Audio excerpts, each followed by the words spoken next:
आप सभी का स्वागत है। आज हमारे शो में रविंदर जी आए हुए हैं। ये आपको बताएंगे कि इनकी ज़िंदगी में क्या क्या दिक्कतें हुई और फिर बाद में ये कैसे सफलता प्राप्त की। रविंदर जी पहले आईआईटी की तैयारी करते थे। जब आईआईटी में नहीं हुआ तो फिर ये शिफ्ट किए मेडिकल में, फिर नीट की तैयारी शुरू किए, 2-3 ड्रॉप लिए, फिर इसके बाद में नीट में सिलेक्शन हुआ।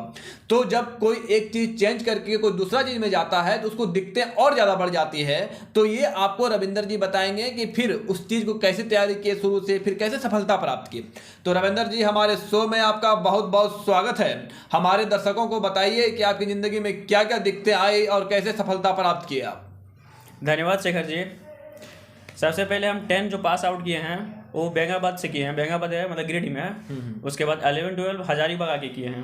11-12 करने के बाद जनरली सब लोग करते क्या है कि बीएससी करने के बाद जनरल कंपटीशन करते हैं। ठीक है, मतलब हम लोग के गांव की तरफ जो भी आता है इस सीक्वेंस सबको फॉलो करता है। तो मेरा भी वही सीक्वेंस था कि 11-12 करेंगे, फिर बीएससी करके फिर जनरल कंपटीशन करेंगे। लेकिन फिर जब 10 मतलब 11-12 पास किए हैं, उसके बाद मेरा एक दोस्त है 11-12 मतलब पास करने के बाद जो मेरा दोस्त है वो गया था कोटा जेई का तैयारी करने के लिए। अच्छा। ठीक है, फिर हम भी गए। मतलब हमको फ़ोन करके पहले बोला कि तुम जेई का तैयारी करेगा क्या। तो हम पूछें कि जेई होता क्या है। तो बोला कि इससे मतलब तैयारी करने के बाद अगर जेई निकल जाएगा तो कोई मतलब एनआईटी या फिर आईआईटी कोई कॉलेज मिल जाएगा। और उसके करने के बाद अगर 3 साल या 4 साल कोर्स रहेगा, फिर पढ़ने के बाद तुमको प्लेसमेंट अगर हो गया तो फिर अच्छा सोर्स होगा, मतलब पैसा कमाएगा। अच्छा पैसा मिलेगा। हाँ, मतलब फिर रॉयल लाइफ हो जाएगा। फिर सोचे कि कर ही लेते, फिर 3-4 साल तो क्या है, मतलब मेहनत कर लेंगे फिर हो जाएगा। वही सोचो कि मतलब बाद में पैसा बहुत मिलेगा तो चलिए आईआईटी तैयारी कर लेते हैं। हाँ। उसके बाद हम घर में पापा से बात किए और पापा से बात करने के बाद पापा बोले ठीक है कर लो। फिर हम कोटा चल गए जेई का तैयारी करने के लिए। फिर 1 साल तैयारी करने के बाद हम जब एग्ज़ाम दिए थे जेई का तो उसमें मेरा 84-85 परसेंटाइल आया था। अच्छा। तो मतलब कुछ अच्छा ज़्यादा मार्क्स आया नहीं। तो फिर हम सोचे कि करें तो करें क्या अब। तो पापा बोले कि जेई छोड़ दो, तुम नीट का तैयारी शुरू कर दो। मेरा 11-12 में पीसीएम भी था, मैथ बायो दोनों था।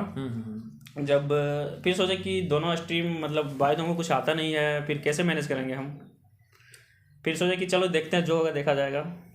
फिर बायो में आके हम एडमिशन लिए और 1 साल तैयारी किए। उसमें हमको बायो में बहुत दिक्कत होता था, मतलब इनिशियल था तो क्यों कुछ समझ में आता नहीं था जनरली ना। बिल्कुल, अब मैथ बैकग्राउंड से फिर बायोलॉजी में चेंज करना मतलब फिर तो दिक्कत आता ही है। हाँ। उसके बाद जब 1 साल तैयारी किए तो फिर जब हम एग्ज़ाम दिए थे उसमें मेरा 484 मार्क्स आया था। उसके बाद उसमें मेरे साथ जो दोस्त लोग पढ़ता था उसमें मतलब उन लोग का हो गया था, कुछ दोस्त था उसका हो गया था। और साथ वाले का हो जाए तो और दिक्कत बढ़ जाता है, मतलब कि भाई साथ में पढ़ने वाला हो गया, प्रेशर और ज़्यादा बढ़ जाता है। बहुत प्रेशर बढ़ने के साथ बहुत मतलब खराब लग रहा था। खराब भी लगता है कि मतलब उसका हो साथ गया में तो सबका हो गया और मेरा नहीं हुआ। सही बात है। अब बहुत खराब। फिर से सोचे कि अब करें क्या, पढ़ें या ना पढ़ें। फिर से घर बोला कि पढ़ो, मतलब अच्छा से मेहनत करेगा तो हो ही जाएगा। फिर से आके फिर लास्ट बैच में एडमिशन लिए बायो में। फिर तैयारी किए, फिर मतलब चल ही रहा था। जब एग्ज़ाम दे दिए थे हम, मतलब फर्स्ट वाला जब 44 जब आया था उसके बाद हम सोचे कि तैयारी करें ना करो। तो उस टाइम फिर छोड़ दिए हम। फिर 2 महीने के बाद फिर से तैयारी हम शुरू किए। 2 महीने जब तैयारी शुरू किए तो फिर बहुत सारा प्रॉब्लम आ रहा था, मतलब मन ही नहीं लग रहा था, ज़रा सा भी मन नहीं लग रहा था। फिर किसी तरह किए। फिर मेरा एक दोस्त था दीपक, उसी के साथ हम लोग पढ़े हैं। फिर उस टाइम फिर जब लास्ट आया था उस टाइम अच्छा मार्क्स आने लगा था मेरा नीट में। जब अच्छा मार्क्स आने लगा तो लगा कि हो ही जाएगा। अब इसी बीच कोरोना आ गया था। जब कोरोना आ गया तो फिर सब कोई को मतलब घर चल जाना पड़ा था, क्योंकि इतना डर हो गया था उसमें कोरोना का कि मतलब कोई रास्ते में दिखता ही नहीं था। तो फिर एग्ज़ाम होने का कोई चांस ही नहीं और पढ़ाई तो होता ही नहीं था। उसके बाद सोचे कि कोरोना ख़त्म होगा फिर ही एग्ज़ाम होगा, तो पढ़ने छोड़ दिए हम। उसके बाद अभी भी चला था कोरोना टाइम के एग्जाम पोस्टपोन खेल रहा था सब। तो बहुत का मेंटलिटी सेट हो गया था। अच्छा, अब 6 महीना बाद होगा, 3 महीना बाद होगा, तो बहुत को पढ़ना भी कम कर दिया था। पढ़ने छोड़ ही दिए, लेकिन पढ़ने वाला पढ़ रहा था उस समय भी। पढ़ने वाला पढ़ रहा था, लेकिन हम तो एकदम छोड़ दिए थे। अब जब डेट आया उसमें जब हम एग्जाम देने आए थे कोरोना के टाइम, उसमें हम कोरोना पॉजिटिव थे। अच्छा। अब जब हम वहाँ गए, अंदर गए तो मतलब उसमें खांसी हो गया था मेरा, मतलब बहुत खांसते थे उस टाइम कोरोना के कारण। जब अंदर गए तो 3-4 बार खांस दिए हम। अब जैसे खांस शुरू हो गया मेरा, तो उधर से जो इन्विजिलेटर रहता है उनको बाहर निकाल दिया। हाँ, कि सबको फैल ना जाए। फिर 5 मिनट तक वो बाहर रखा। और फिर बाहर से फिर जब अंदर लाया हमको अलग रूम फिर दे दिया था।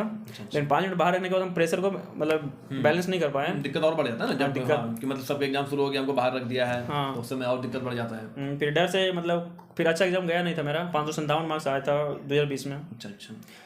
फिर अब तो ज़्यादा फ्रस्ट्रेशन हो गया था कि अब, और जो कट ऑफ चल गया था वो करीब 500 कितना था, शायद 70 के आसपास, फिर 80 के आसपास गया था उस टाइम। और न्यू कॉलेज जो खुलने वाला था वो भी नहीं खुला था उस टाइम, उस समय नहीं खुला था कुछ, 2020 में नहीं खुला था।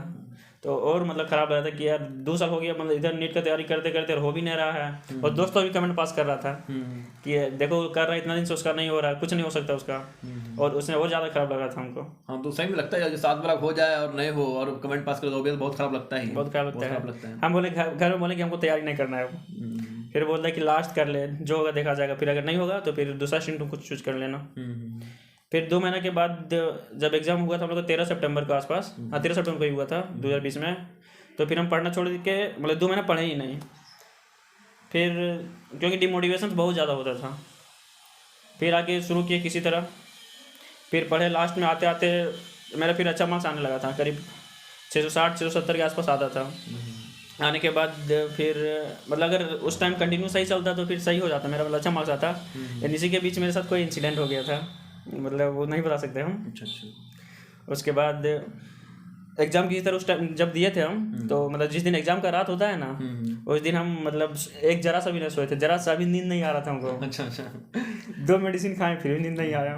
फिर किसी तरह जाके एग्ज़ाम सेंटर गए, एग्ज़ाम दिए।